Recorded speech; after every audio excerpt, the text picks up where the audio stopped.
So can you tell me, how do these barcodes actually work? Yeah, so I mean, the common misconception about barcodes is that they're just like these magical things, like that there's all this information just stored in this picture of like a bunch Yeah. of black lines, right?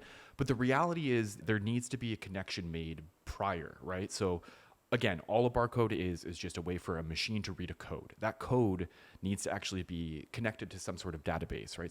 The information needs to be there already, right? In order for that relationship to exist. So really a barcode is just a numbers and letters, right? So that doesn't mean anything unless it's actually pointing you to something, right? So here's an example. When you go to the library, those still exist, I think.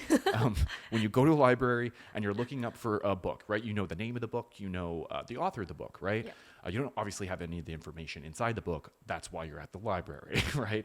So you go over to those drawers you pull out and they have all the cards, right? I think that's how libraries still work. Maybe they It's don't. been a long time since I've Yeah, been to one too. it's been a while, right?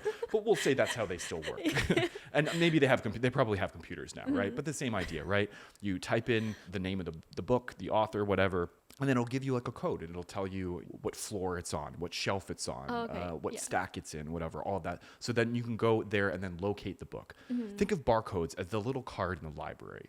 In and of itself, it doesn't actually have any information other than where the information is located.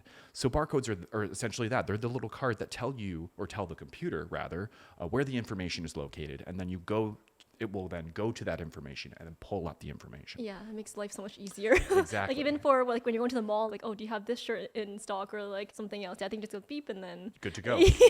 Pulls it up, right? Pulls it up all for you. That is like magic. But it's not technically magic because you have to do all the legwork and set it up beforehand.